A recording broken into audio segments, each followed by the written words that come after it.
행진이 예배가 되게 하라의 제목으로 하나님의 말씀을 전하도록 하겠습니다.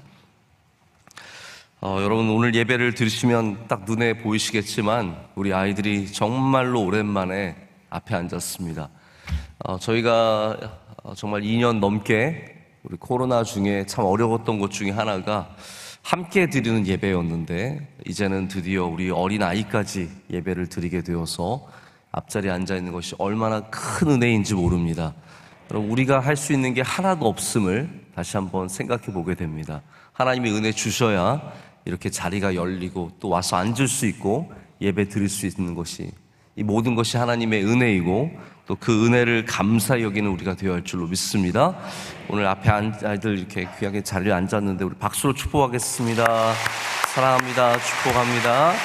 감사합니다. 네. 첫 번째 행진의 실패를 우리가 지난주에 좀 말씀을 나눴습니다. 우리 기억을 하십니까? 법궤를 가져오려는데 우리는 이게 한 장면인 줄 알지만 사실은 첫 번째 법궤를 가져오려고 했던 다윗의 시도는 실패했습니다. 그리고 나서 오늘 오베데돔의 집에서 다시 두 번째 행진을 시작하는데, 이 행진의 처음부터 끝까지 보시면 아시겠지만 이거는 더 이상 법궤의 행진이 아니라 예배가 되었다는 것을 보게 됩니다. 어떤 문제가 있었는지도 다윗은 깨닫게 되었고, 겸손한 마음으로 다시 하나님 앞에 예배 드리며 이 모든 일들을 했을 때 하나님께서 회복의 은혜를 주셔서 이 다윗성에, 예루살렘에 마침내 법궤가 들어가게 되고 기뻐 춤추는 장면들이 나옵니다. 억지로 할 수 있느냐? 물론 억지로 할 수 있습니다. 다윗이 만약에 마음을 먹고 야, 그래도 하자 라고 했다면 어쩌면 첫 번째 행진에 멈추지 않고, 오베데돔의 집에 멈추지 않고 끝까지 가져갔을지 모르죠. 그러나 하나님은 억지로 끌려다니시는 하나님이 절대로 아니십니다. 하나님은 주권을 갖고 계시고 살아계신 하나님이시기 때문에 우리에게 멱살 잡혀서 끌려다니시는 그런 우상, 그러한 세상의 신이 아닙니다. 하나님은 다윗이 이렇게 하나님을 자기의 의도대로, 하나님께서 이 법궤를 옮기라고 사실 요청하신 것은 아니었어요. 자기가 마음을 내어서, 열정을 내어서 하나님을 데려가고자 했을 때, 그것이 하나님의 방식에 합당하지 않았을 때 하나님은 모든 것을 멈추게 하셨습니다. 여기에 우리 하나님을 섬기려고 하는 우리의 의도와 하나님의 방식대로 하시려는 하나님의 주권이 충돌하게 됩니다.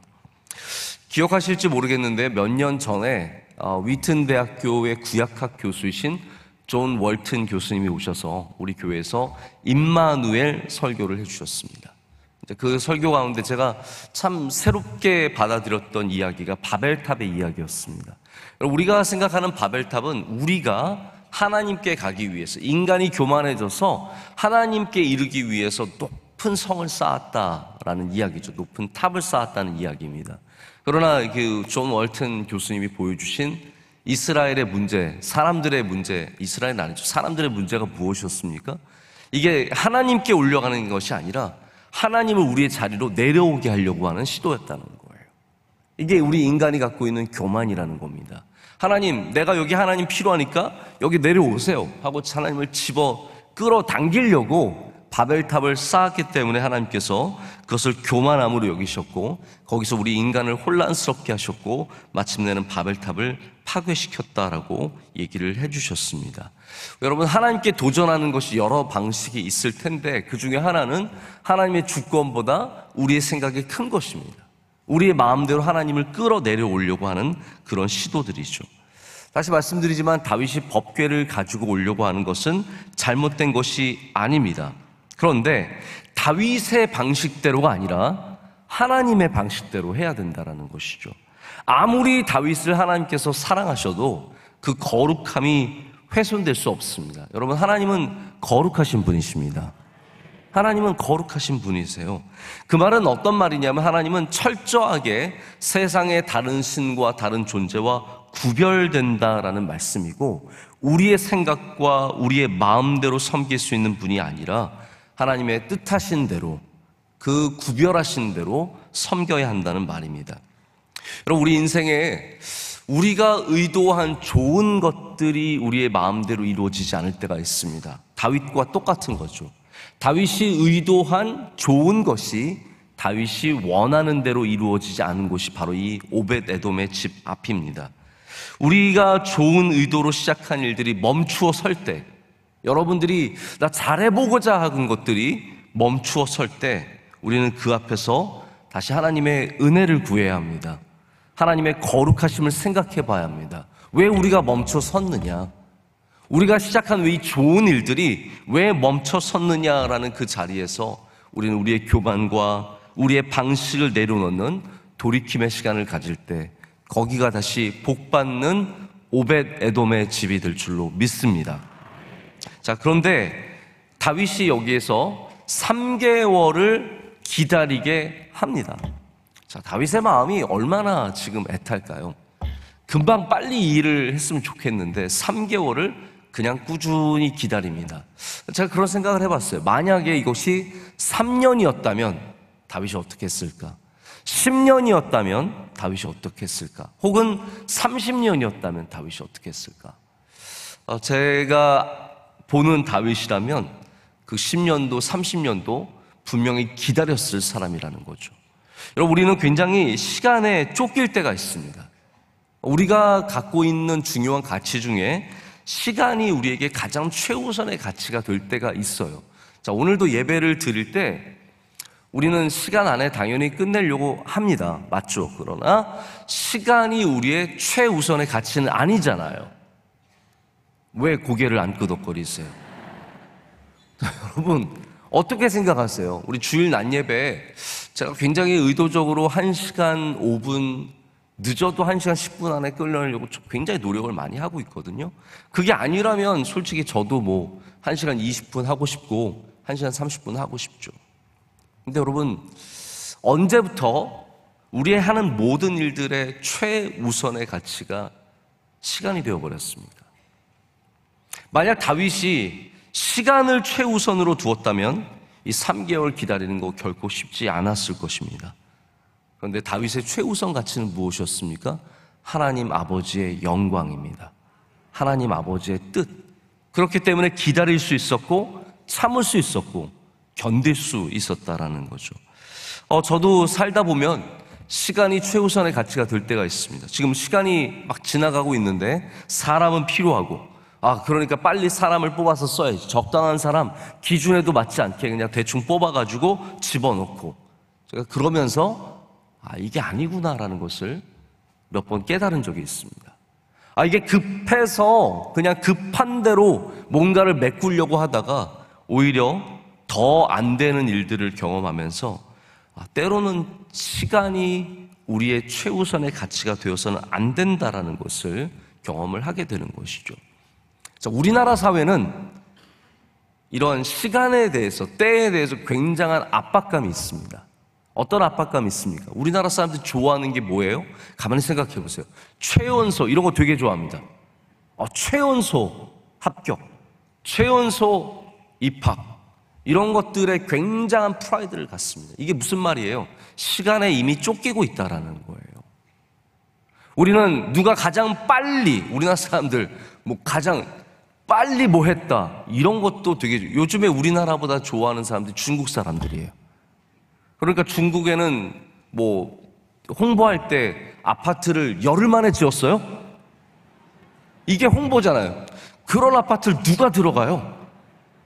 여러분, 그게 홍보거리가 아닌데 그걸 홍보한다고요. 건물을 빨리 지었습니다. 뭘 빨리 했습니다. 여러분, 우리 안에 은근히 이 시간이 단축되는 거, 빨리 하는 것이 자랑이고 감사고 그게 영광이 되어버렸다는 것은 우리 모든 것 가운데 가치가 시간이 되었다라는 거예요. 제가 이렇게 공부를 하면서 옆에 미국 애들이 공부를 하는 거 보면 정말 바보같이 공부해요. 우리나라 애들은 아주 머리가 빨리빨리 돌아가서 뭘 하든지 굉장히 이렇게 뭔가 스마트해 보이고 하는 것들이 빠릿빠릿합니다. 미국 애들은 약간 둔해요. 천천히 따라오는 것 같은데 그 천천히 걸어가는 걸음이 얼마나 견고한지 모릅니다. 나중에 이렇게 하는 걸 보면은 우리나라보다 훨씬 더 우리나라 애들보다 훨씬 더 똑똑하고 결국은 좋은 논문도 나오고 좋은 연구 결과가 나오는 것을 많이 보게 됩니다. 우리나라 사회가 시간에 굉장히 쫓깁니다. 우리 어린아이들 여기 앞에 앉아 있는데 우리 어린아이들도 제가 그런 생각이 들었어요. 여러분들도 시간에 쫓기는 인생이 아니라 귀한 것을 이루며 사는 삶이 되기를 축복합니다. 너희들한테 얘기하는 거야. 네. 하나님께는 시간보다 중요한 것이 많이 있습니다. 지금 우사가 죽는 일까지 생겼고 모든 행진이 멈췄지만 이 슬픔과 당황함 속에서 다윗이 2차 행진을 준비합니다. 오베데돔의 집이 하나님의 괴로 말미암아 복을 받았다는, 하나님의 마음이 이제 복을 주시는 마음이 되었다는 그 전환점을 들었을 때 3개월이 된 그 시점에서 다윗은 다시 행진을 준비하게 됩니다. 아까도 말씀드렸지만 다윗은 더 이상 시간에 쫓기는 사람이 아닙니다. 빨리 궤를 가져가야지 이게 아니라 하나님이 뜻하실 때, 하나님이 기뻐하실 때 하나님께 영광을 올려드리기 위해서 준비하는 참된 예배로 나가는 모습을 보게 됩니다. 그래서 이제는 행진이 아니라 예배가 된 것이죠. 그래서 다윗이 이번에는 수레에 끌지 않고 첫 번째로는 매는 일을 합니다. 자, 어떻게 예배가 되었는지 우리 잠깐만 좀 살펴볼게요. 지금 처음에는 수레에 끌었습니다. 왜 수레에 끌었을까요? 그것이 편리하기 때문에. 다시 또 얘기를 드리지만 그것이 빠르기 때문에. 또 하나는 블레셋 사람들이 수레에 끈 거 봤죠? 아마 어쩌면 남들이 그렇게 했기 때문에 그냥 수레에 끌었을지 모르겠습니다. 여러분, 행진의 모습들이 다 이런 거예요. 행진은 빨리 하는 것, 효율적으로 하는 것, 그리고 남들이 하는 것, 이게 행진입니다. 예배는 무엇입니까? 하나님의 뜻대로 하는 것. 더디더라도 느리더라도 힘들더라도 덜 효율적이더라도 하나님의 뜻대로 하는 것이 예배입니다. 그래서 행진에서 이제는 예배가 된 것이죠. 여기 성경 우리가 읽은 사무엘하에는 나오지 않지만 역대기에는 레위 사람들이 이 궤를 메었다라고 명확하게 누가 메었는지까지 기록을 하고 있습니다. 여러분, 우리가 행진이 예배가 되게 하려면 어떻게 해야겠습니까? 우리의 첫 걸음부터 하나님이 기뻐하시는 방식으로 시작해야 된다라는 겁니다. 우리가 시작해놓고 하나님 책임지세요는 예배가 아닙니다. 우리의 처음부터 하나님이 기뻐하시는 걸음이 될 때 행진이 아니라 예배가 될 줄로 믿습니다. 여러분, 우리가 내일도 이제 어린이날 행사를 준비하고 있는데요. 내일만 우리가 예배를 드리는 게 아닙니다. 지금 준비하는 모든 과정이 그 걸음이 예배입니다. 그래서 준비위원들이 지금도 기도하면서 이 모든 예배를 기도로 준비를 하고 있거든요. 여러분의 걸음이 첫 걸음부터 하나님이 기뻐하시는 어깨에 매는 예배가 되시기를 축복합니다. 여러분, 이게 쉽지 않죠. 사람들은 모여서 무엇을 의논합니까? 효율성을 의논해요. 어떻게 하면 빨리 잘할 것인가, 돈을 적게 들여가지고 더 잘할 것인가를 얘기하지만 우리 그리스도인들은 그래서는 안 됩니다. 우리는 모여서 어떻게 하면 하나님이 기뻐하실까를 얘기해야 합니다. 그게 예배죠. 그게 행진과 예배의 차이입니다. 무엇을 하나님께서 기뻐하실까? 어떻게 해야 하나님께서 영광을 받으실까? 그거를 고민하는 곳에 예배가 있고 거기에 하나님이 복을 더해 주실 줄로 믿습니다.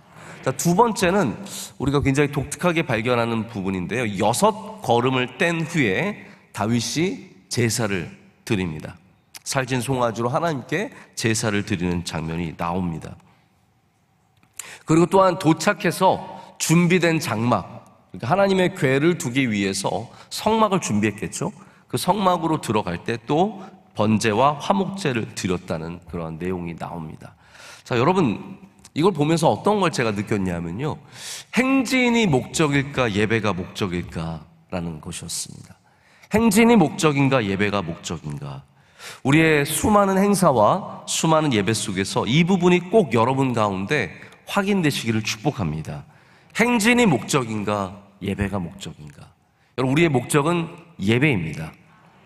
다윗이 하나님을 경외하는 마음으로 걸음을 6걸음 떼자마자 거기서 먼저 하나님께 예배를 드립니다. 하나님 앞에 정말로 조심하는 거죠. 제가 저희 아내와 어저께 잠깐 통화를 하면서 그런 얘기를 했어요. 여보, 제가 이 말씀 준비하다가 이제 저희 아내와 통화를 했는데, 여보, 우리도 이 걸음이 변치 않으려면 이 겸손의 걸음, 예배의 걸음, 기쁨의 걸음, 감사의 걸음이 변치 않으려면 우리가 걸음을 뗄 때마다 주님 앞에 다시 예배하고 다시 서고 다시 똑바로 섭시다. 이렇게 잠깐 얘기를 나누면서 제 마음에 좀 감동이 있었어요. 제가 이 말씀 읽으면서 너무 감동이 되더라고요. 여러분, 사람이 처음에는 겸손한 마음이지만 걸음을 걷다 보면 어느새 교만해지고 자기가 왕이 되고, 처음에는 감사함으로 감당하지만 조금만 지나가면 불평이 되고, 여러분 이스라엘도 처음에 광야에 나왔을 때는 얼마나 감사했겠어요. 홍해를 가르고 광야에 나와서 감사했겠지만, 여러분 첫 번째 장면이 뭡니까? 바로 물이 쓰다고, 거기서 하나님께 불평하고 하나님께 모든 잘못된 모습을 보여주는 장면이 바로 전환이 됩니다. 여러분, 우리의 걸음걸음마다 하나님을 향한 진정한 예배가 있어야 할 줄로 믿습니다. 그 걸음이 변치 않으시기를 축복합니다. 행진이 아니라 예배가 되려면 우리의 걸음마다 주님께 다시 예배하고 끝에까지 똑같은 마음으로 예배하는 주의 백성들 되어야 할 줄로 믿습니다. 세 번째는 다윗이 기뻐 찬양하며 이 모든 일들 가운데 이스라엘 사람과 나누는 일을 했다라는 거예요. 여러분, 예배의 모습이 그렇습니다. 우리가 함께 기뻐하며 찬양하며 주님의 말씀을 나누고 좋은 것들을 함께 기뻐하며 나누는 것이 예배입니다. 할렐루야. 그래서 예배는 항상 하나님을 향한 기쁨이 있습니다. 오늘도 기뻐하시기를 축복합니다. 새벽에 기뻐하기가 어려워요. 정신도 없는데 기뻐하기까지 어렵지만 여러분 빨리 그 마음을 회복하시기를 축복합니다. 저도 일어나서 샤워하면서 처음에 일어날 때는 또 정신이 없죠. 오늘 벌써 또 새벽이구나. 오늘도 이제 많은 일들이 남아있구나. 그러나 벌써 샤워만 해도 샤워하는 중에 벌써 하나님께서 마음에 기쁨을 회복하게 하시면서 예배를 향한 다시 기쁨, 예배를 향한 감사가 제 안에서 다시 올라오는 것을 느끼게 됩니다. 여러분 기뻐하시길 축복합니다. 찬양하시길 축복합니다. 자, 오늘 특순하시는 모습을 보면서 간증도 너무 잘하셨지만 우리 자녀들과 함께 찬양을 잘 부르시는 모습이 너무 은혜가 됐어요. 이게 믿음의 가정의 모습입니다. 함께 찬양할 수 있는 가정, 함께 기뻐할 수 있는 가정, 거기에 미갈처럼 삐딱하게 보는 사람이 있는 것이 아니라 정말 하나님이 기뻐하심을 믿고 예배하며 찬양할 때, 그리고 여러분 모든 잔치에는 나눔이 있어야 합니다. 이게 참 귀한 말씀이에요.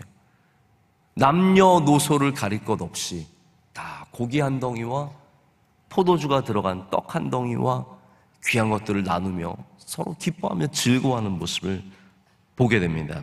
여러분, 예배는 바로 그러한 것입니다. 우리가 함께 모여서 예전 초대교회는 성찬식이 있었잖아요. 성찬식이 있어가지고 항상 같이 나누며 먹었습니다. 우리가 지금 하는 성찬식처럼 그냥 포도주와 떡 요만한 거, 빵 요만한 거, 이거 간에 기별도 안 가는 거, 그런 거 먹고 끝나는 게 아니라 정말 그들은 성찬식을 제대로 했습니다. 그래서 우리 고린도전서 말씀에도 보면은 고린도전서 말씀으로 제가 기억하고 있는데, 이게 먼저 다 먹지 마라 이런 얘기도 나오거든요. 사람들이 막 서둘러서 먼저 먹고, 그래서 나중에 힘없는 사람들이 먹지 못하는, 부자들이 먼저 와서 자기네들끼리 먼저 먹고 이런 거 있었거든요. 그러면 여러분 얼마나 서럽겠습니까? 지금은 우리가 아쉽게도 성찬식을 이렇게 애찬식처럼 크게는 못하지만 우리가 삶의 자리에서 여러분 기쁨을 나눈 일을 계속 감당해야 할 줄로 믿습니다. 그게 예배입니다.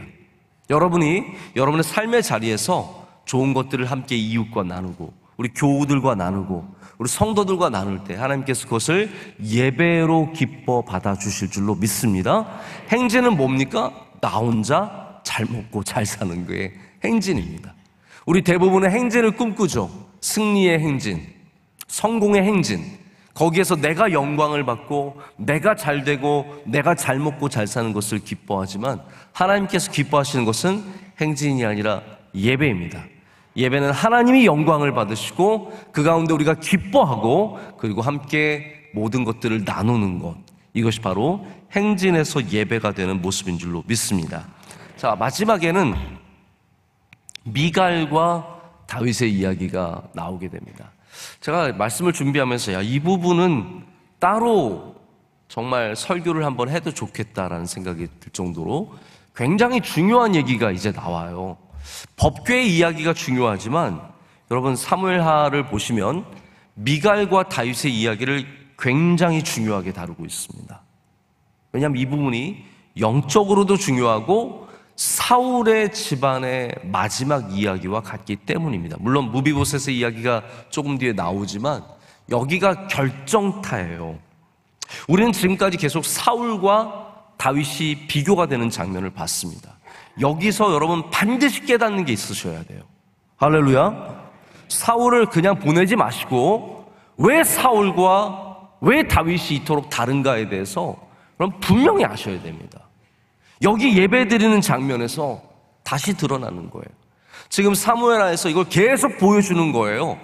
지금까지 보여줬는데 아직도 모르니까 또 얘기하는 겁니다. 자, 그래서 마지막에 이거 한번 꼭 다시 한번 들어보세요. 미갈이 뭘 보고 있습니까? 미갈은 어떤 사람이에요? 이 질문이 아닌 얘기입니다. 네. 미갈이 어떤 사람이냐 하면 공주잖아요. 미갈이 공주예요. 그래도 이스라엘의 한 왕의 딸로서 영화롭게 컸어요. 잘 컸어요. 좋은 거 먹으면서 좋은 거 보면서 고귀하게 컸어요. 그래가지고 클 때 공주님 그리고 그러면서 얼마나 콧대가 높았겠어요. 딱 턱 들고 가져와봐, 나 저거 좋아, 그러면 다 갖다 주고 막 그러면서 미갈이 그렇게 컸다고요. 그거를 이해하셔야 돼요. 그러니까 얼마나 고상한 사람입니까? 그래서 보이는 게 뭐예요? 지금 봐야 할 것은 보지 못하고 다윗이 그렇게 기뻐 춤추는 게 그게 맞지 않았다고 생각하는 거예요. 왕이라면 자기가 생각하는 왕은 그런 왕이 아닌 거죠. 고상해야 되는 거예요. 자기가 생각하는 예배는 고상해야 되는 거예요. 그래서 마땅히 봐야 할 것은 보지 못하고 쓸데없는 것을 보는 것이 미갈의 시선입니다. 자, 오늘 행진에서 예배로인데요. 미갈은 행진에 속한 사람입니다. 그래서 하나님이 기뻐하시는 예배는 하나도 보지 못하고 행진만 보고 있는 거예요. 행진을 보니까 다윗이 걷고 있는 꼴이, 저 찬양하고 저 기뻐 춤추다가 옷이 흘러내리는 꼴이 너무 기가 막힌 거죠.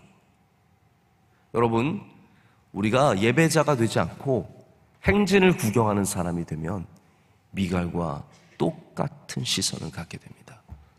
하나님이 기뻐하시는 것은 보지 못하고 자꾸 인간의 시선으로 내가 배운 것이 많고 나는 교양이 있고 나는 좋은 집안 출신인데 야, 저거 못 보겠다, 저 왜 저러냐 가 되는 겁니다. 여러분, 여기에는 뭐가 있습니까? 이 행진이 아니라 예배에는 하나님이 지금 기뻐하고 계시고, 할렐루야, 하나님 기뻐하고 계신데 안 보고 있는 거예요. 백성들이 기뻐하고 있는데 그것도 보지 않는 거예요. 법궤도 보이지 않아요. 오직 다윗의 부적절한 모습만 보이는 겁니다. 미갈은 그것을 결코 이해할 수 없습니다.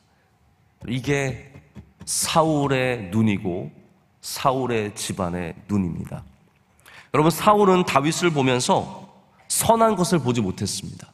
하나님의 역사를 보지 못했습니다. 하나님이 다윗을 얼마나 기뻐하시는지를 보지 못하고 늘 다윗을 천하게 여기고 다윗이 미웠고 다윗이 하는 모든 것들이 싫었습니다. 여러분, 미갈과 사울이 얼마나 닮아 있습니까? 너무 닮아 있지 않습니까? 처음에 다윗이 도망갈 때는 미갈이 슬퍼했어요. 도망가는 다윗을 보면서 내 남편이 도망가는 그 젊은 나이에 만나서 그 어린 아이들이 결혼해서 그 애타는 마음으로 다윗을 그리워했지만 이제 다윗을 쫓아내고 사울이 미갈을 다른 곳에 시집을 보내죠. 그러면서 미갈의 마음도 바뀌었습니다. 다시 다윗에게로 돌아왔지만 다윗에게 선한 것을 하나도 보지 못하고 오직 사울의 눈으로만 다윗을 봤습니다. 여러분, 다윗은 여기에 항변합니다. 네가 뭘 봤니? 나는 나를 사랑하시고 지금 함께 기뻐하신 여호와 앞에서 뛰놀았을 거야. 난 천진난만하게 하나님 앞에서 뛰논 거야. 그것을 얼음장같이 미갈에게 얘기를 합니다. 그리고 성경은 미갈이 자식을 두지 못했다라고 마지막으로 쓰고 있습니다. 여러분, 이 말이 여러 가지 의미가 있겠지만 한마디로 말해서 다윗이 더 이상 미갈을 아내로서 가까이 하지 않았다는 말입니다. 이 마지막 절은 사울의 모든 것들이 끝났다라는 것을 우리에게 보여주고 있습니다. 사울의 집안이 이미 끝났죠. 요나단도 죽었고 이스보셋도 죽었습니다. 앞으로 또 무비보셋도 문제가 생기게 되죠. 그런데 미갈이 아이를 낳지 않았다는 것은 사울의 집안의 모든 것들이 말라버렸다라는 것을 성경이 기록하고 있는 겁니다. 제가 여기 이 부분을 좀 생각을 해봤습니다. 남의 예배를, 다른 사람의 예배를 업신여기면 그것은 하나님의 뜻에 어긋납니다. 다른 사람의 예배를 업신여기면 하나님의 뜻에 합당하지 않습니다. 남의 찬양을 비하하면 안 됩니다. 제가 한국 교회가 때로는 똑똑한, 잘난, 훌륭한 교회들이 미갈의 모습으로 다른 교회를 판단하고 있다는 생각을 가끔씩 생각해 보게 됩니다. 고상해요. 많이 배웠어요. 훌륭해요. 도덕적으로도 훌륭합니다. 잘났어요. 가진 것도 많아요. 그러다 보니까 미갈처럼 다윗 앞에 춤추는 것이 싫은 거예요. 다윗처럼 하나님 앞에 기뻐 춤추는 모습들이 자꾸 마음에 걸리고 업신여기게 되어서 다른 교회의 예배를 비난하고 비판하고, 여러분, 그러면 그 미래는 자식이 없는 것이다 라고 성경은 기록하고 있습니다. 이 말이 여러분 무슨 말입니까? 우리 교회가 이렇게 미갈의 눈이 되어서 행진하는 눈으로 바라보게 되면은 우리 한국교회 미래가 없다는 말입니다. 저는 우리 한국교회가 뜨거운 예배를 드리는 교회가 되기를 간절히 소망합니다. 남의 교회를, 남의 예배를 미갈의 눈처럼 그렇게 업신여기는 것이 아니라 우리 모두가 함께 기뻐 손잡고 춤추며 예배할 때 한국교회는 아이들을 많이 낳게 될 줄로 믿습니다. 거기에 자녀의 복을 주시고 미래의 은혜를 하나님께서 허락해 주실 줄로 믿습니다. 우리는 그 일을 위해서 더욱더 겸손하게 우리의 모든 행진을 다시 예배로 돌이키는 그런 은혜가 있기를 간절히 소망합니다.